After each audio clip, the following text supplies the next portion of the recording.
नमस्कार दोस्तों, एक बार फिर से आपके बुक डिक्टेशन सेशन में हम लोग जुड़ चुके हैं और आप सभी लोगों को लगातार बुक से रिलेटेड आपकी सभी डिक्टेशंस को बताया जा रहा है, कैसे आप सभी लोगों को प्रिपरेशन करना है, कैसे बुक से रिलेटेड आपको अपनी सभी डिक्टेशंस को लिखना है, उनसे रिलेटेड सभी इंफॉर्मेशन, सभी जानकारी आप तक पहुंचाई जा रही है। तो फटाफट से सभी लोग इस सेशन में जुड़ जाएं और आप सभी लोगों को लगातार इसके प्रिपरेशन के लिए सभी पैटर्न, सभी वर्क प्रोसेस, सभी चीज़ें जो है वो समझाई जा रही हैं। डिक्टेशन लिखना आपके लिए काफ़ी इंपॉर्टेंट है, क्योंकि बेटा आप लोग बेसिक बुक तो सीख रहे हो, बेसिक स्टेनो तो कंप्लीट कर रहे हो, लेकिन अभी से आपको डिक्टेशन लिखने की हैबिट क्रिएट करना ये काफ़ी इंपॉर्टेंट है। क्योंकि जब आप मैगजीन पे जाते हैं तो वहाँ पे आप लोगों को कन्फ्यूजन होती है, क्या करना है, कैसे करना है, चीज़ें आपके लिए आसान नहीं हो पाती हैं। तो इसलिए ट्राई करिए कि आप लोग अभी से डिक्टेशन लिखिए, ताकि मैगजीन तक जाते जाते चीज़ें आपके लिए आसान हो जाए। तो चलिए आज के इस सेशन की शुरुआत करेंगे और आज के सेशन में हम लोग अपने डिक्टेशन 11th क्लास है हमारी, 11th क्लास में जो है हम लोग अपने डिक्टेशन नंबर 27 और 28 इन दोनों डिक्टेशंस को लिखने वाले हैं। तो आप सभी लोगों को डिक्टेशन लिखने के लिए मैंने पहले से ही क्राइटेरिया बता रखा है कि आप सभी लोगों को ध्यान रखना है कि जब भी आप आउटलाइंस बनाएंगे तो आउटलाइन का साइज आप लोगों को स्मॉल रखना है। ठीक है, हमेशा आउटलाइन को छोटा बनाइए, स्मॉल बनाइए, ताकि ज़्यादा से ज़्यादा आप लिख पाएँ। और जो आपकी स्पीड होनी चाहिए ना, जो डिक्टेशंस के अंदर जो आपकी स्पीड होनी चाहिए, वो स्पीड को आपको मेंटेन करने का प्रयास करना है। ऐसा नहीं है जैसे मैं आपको वर्ड बोल रहा हूँ रोज़ और आप लिख रहे हो आगे पीछे वाला पार्ट, ठीक है? मतलब जो वर्ड आपका करंट में बोला जा रहा है, वही वर्ड की आउटलाइन आप बना रहे हो, ठीक है? ऐसा नहीं होना चाहिए कि मैं बोल रहा हूँ यहाँ पे आपको सिटीज़ और आप लिख रहे हो डिफरेंट, ठीक है? तो पीछे-पीछे चलोगे तो चीज़ें मिस होंगी। तो आप लोगों को ऑन द मोमेंट अपने आउटलाइन्स को बनाने का प्रयास करना है, डिक्टेशन के साथ-साथ रहना है, पीछे-पीछे नहीं चलना। जब पीछे-पीछे चलोगे तो क्या होगा कि डिक्टेशन आपकी छूटेगी, नहीं लिखी जाएगी, आउटलाइन्स जो है गड़बड़ बनेंगी।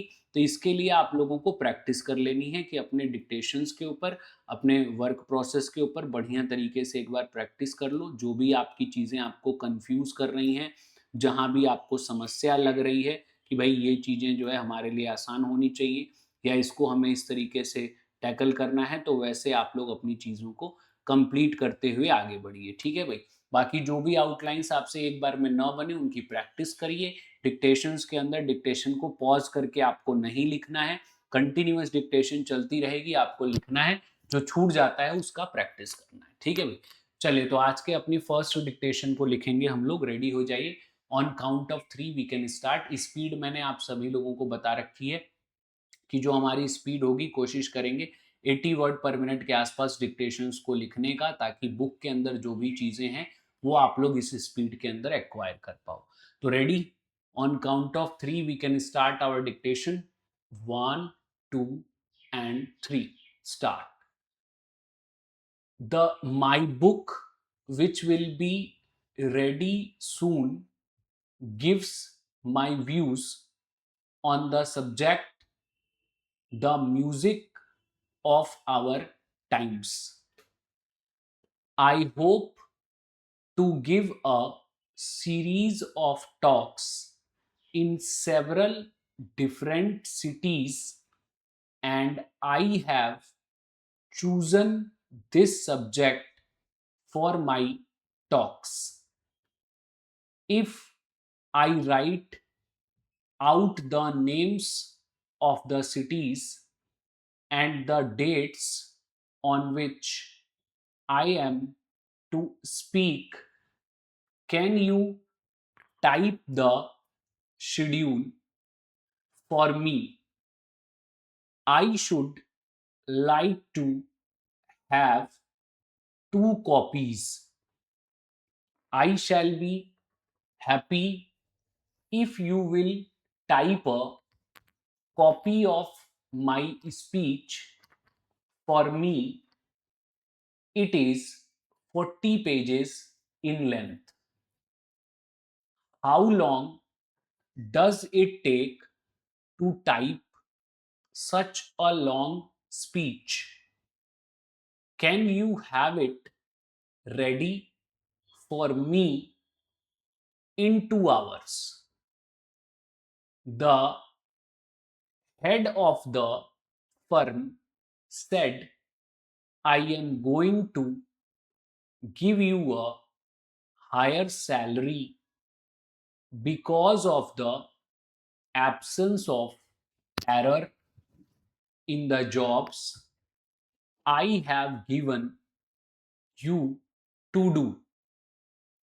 Thank you for your news. Many thanks too for the magazines. I am happy to know you are having a nice time. I enjoy reading two special items in the magazine.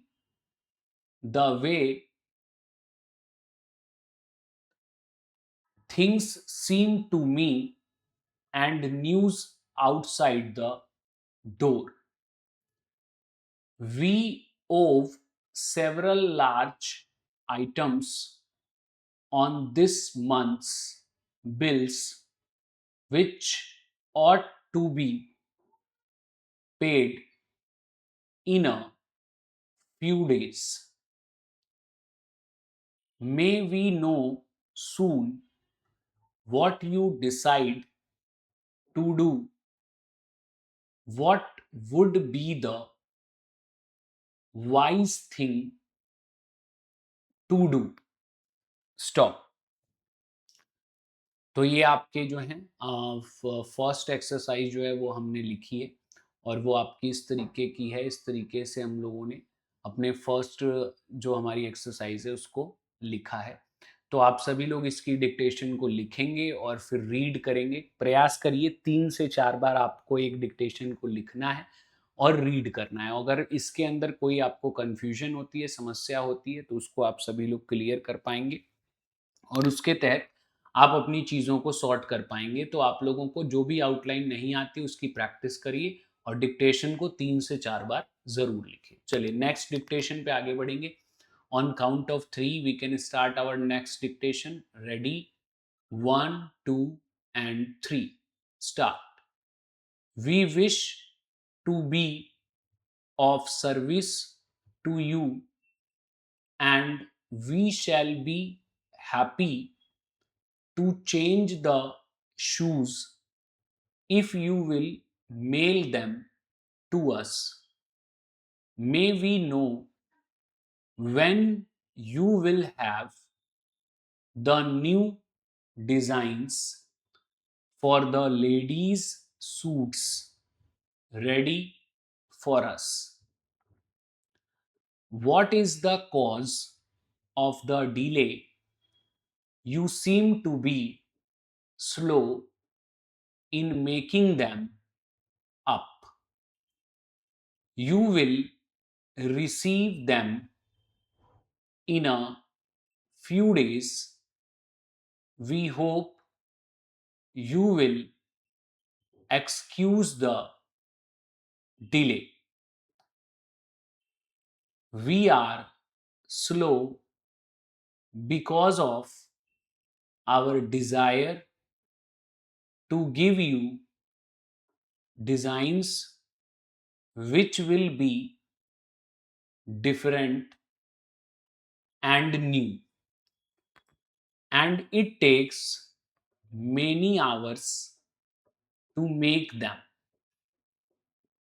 We highly value the share of your business which you have given us for several years. In the face of these facts, we think you are wrong in passing on the charges to us. Thomas wishes to go with us to the baseball game on Saturday. If he goes with us, he will take us in his car. When is the summary of which you speak to be ready? Samuel Johnson, whose speech appears in today's news, speaks tonight at the academy. What is this subject? तो यहाँ पे आपकी exercise 28 की भी dictation हमने complete कर ली। तो 27 and 28, तो ये दो जो डिक्टेशंस थी वो आज के सेशन में हमने लिखी हैं। तो आप सभी लोगों को दोनों ही डिक्टेशंस को फोकस के साथ लिखना है। इसमें आपको आउटलाइंस भी थोड़ी बहुत टिपिकल सी मिलेंगी, क्योंकि पीछे की एक्सरसाइज के अंदर जो आपको आउटलाइंस मिल रही थी वो आपकी काफ़ी इजी मिल रही थी, लेकिन जैसे जैसे आप आगे जाएंगे तो आपको आउटलाइंस थोड़ी टफ मिलेंगी। तो जो भी आउटलाइन आपको टफ लगती है, जहाँ पे भी आपको प्रॉब्लम लगती है, तो आप उन आउटलाइंस की प्रैक्टिस जरूर करिए, जिससे कि आप लोगों को चीज़ें क्लियर रहें, आप लोग चीज़ों को समझ पाओ और उसके तहत अपनी प्रैक्टिसेस को ज़रूर ध्यान दे पाओ। तो आउटलाइंस के ऊपर फोकस करिए, प्रैक्टिस सही तरीके से करिए और डिक्टेशंस को ध्यान रखिए कि कम से कम 3 से 4 बार लिखें, 3 से 4 बार पढ़ें। और अगर 3 से 4 बार में नहीं लिखी जाती है तो ज़्यादा भी लिख सकते हैं, कोई ऐसा नहीं है कि 3 से 4 बार ही लिखना है, ठीक है। लेकिन सभी आउटलाइंस को लिखना है और पढ़ना है, ठीक है। आप लोगों को प्रयास यही करना है कि डेली बेसिस पे 2-3 डिक्टेशन प्रैक्टिस करते रहें, ताकि बेसिक बुक के साथ साथ डिक्टेशन के ऊपर भी फ्लो बना रहे। फिर जब हम मैगजीन स्टार्ट करें तो हमें कोई समस्या, कोई कंफ्यूजन ना आए और हम चीज़ों को आसानी से देख पाएं। तो चलिए, आज के डिक्टेशन में इतना ही रखेंगे। आप सभी लोग इसकी प्रैक्टिस करिएगा और अगर कोई डाउट या कंफ्यूजन हो रही हो, कहीं भी दिक्कत आ रही हो, तो कमेंट सेक्शन में कमेंट करके मेंशन करिएगा। हम उस चीज़ को भी सॉल्व करने का प्रयास ज़रूर करेंगे। तो सेशन अच्छा लगा तो लाइक और शेयर करिएगा और कमेंट करके अपना डाउट ज़रूर बताइएगा और चैनल को सब्सक्राइब कर दीजिएगा, ताकि लाइव अपडेट्स, इंपॉर्टेंट सेशंस ऐसे ही मिलते रहें। बहुत बहुत धन्यवाद। जय हिंद, जय भारत।